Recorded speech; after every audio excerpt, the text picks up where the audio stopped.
Hello दोस्तों, आप सभी का आपके अपने चैनल समझ के समझना में स्वागत है। आज आपके सामने मैं एक छोटा सा टॉपिक प्रत्यय लेकर प्रस्तुत हुई हूँ। मैंने इसके पहले आप लोगों को उपसर्ग पढ़ा दिया है। अगर आप लोगों ने वो वीडियो नहीं देखा तो जाकर के पीछे देख लीजिए। प्रत्यय जैसे कि आप लोगों को पता है कि प्रत्यय शब्द के बाद में लगता है और एक नया शब्द बना देता है।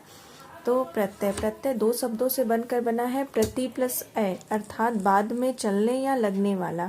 जो शब्दांश शब्दों के अंत में लगकर उनके अर्थ को बदल देते हैं उन्हें प्रत्यय कहते हैं। जो कोई सी शब्द या किसी शब्दांश के बाद में लग करके उनके अर्थ में परिवर्तन ला देते हैं उसे प्रत्यय कहते हैं। प्रत्यय अविकारी शब्दांश होते हैं जो बाद में जोड़े जाते हैं। जैसे अब देखिए, लिख प्लस आवट, लिखावट हो गया। लिख शब्द में आवट जोड़ने पर लिखावट हो गया। यही आवट जो है प्रत्यय है। लिख धातु में जोड़ने पर, लिख धातु में आवट प्रत्यय जोड़ने पर लिखावट बन गया। प्रत्यय से के जुड़ने से अधूरे शब्द पूरे हो जाते हैं।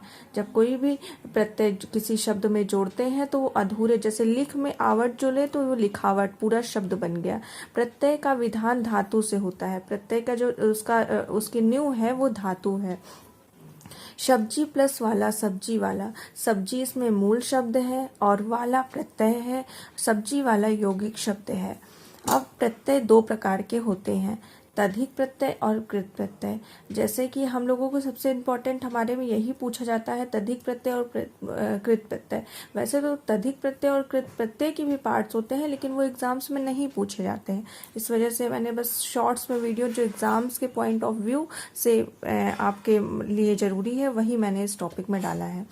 तद्धित प्रत्यय, तद्धित प्रत्यय संज्ञा सर्वनाम विशेषण के अंत में लगते हैं। संज्ञा किसी वस्तु, स्थान, व्यक्ति या भाव के नाम को संज्ञा कहते हैं। सर्वनाम संज्ञा के स्थान पर प्रयोग किए जाने वाले शब्द सर्वनाम कहलाते हैं। और विशेषण संज्ञा और सर्वनाम की विशेषता बताने वाले शब्द जो है विशेषण कहलाते हैं। तो संज्ञा, सर्वनाम, विशेषण के अंत में ये अगर कहीं संज्ञा दिखे, कहीं विशेषण दिखे और कहीं संज्ञा दिखे, सर्वनाम दिखे, विशेषण दिखे, उसके अंत में अगर कोई प्रत्यय लगा है तो वहां पे तद्धित प्रत्यय हो गया। जैसे मानव, मानव एक जो है संज्ञा है, अब इसमें जो है ता जुड़ गया तो मानवता हो गया।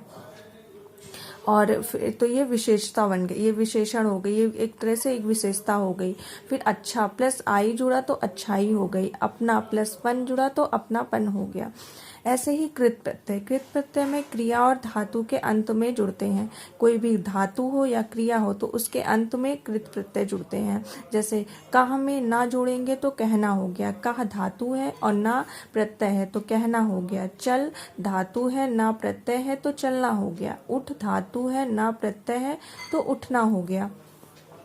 फिर उसके बाद तो आप लोगों को कृत प्रत्यय और तद्धित प्रत्यय के बारे में तो समझ में आ गया होगा। तो थोड़े से हम प्रत्यय के बारे में 2-3 पॉइंट्स ऐसे समझ लेते हैं। जैसे प्रत्यय का अर्थ नहीं होता, जैसे कि उपसर्ग, जितने भी उपसर्ग होते हैं, उर्दू के उपसर्ग, हिंदी के उपसर्ग और संस्कृत संस्कृत के उपसर्ग, इन सभी के उपसर्गों के एक अर्थ होता है लेकिन प्रत्यय का कोई अर्थ नहीं होता। ये किसी शब्द के पीछे लग करके एक नया अर्थ प्रस्तुत करते हैं। प्रत्यय जिस शब्द में जुड़ता है उसका नया अर्थ बना देता है। आप लोगों को वीडियो सही लगी हो, समझ में आई हो तो वीडियो को शेयर करिएगा, लाइक करिएगा एंड चैनल को सब्सक्राइब करिएगा। Thank you so much.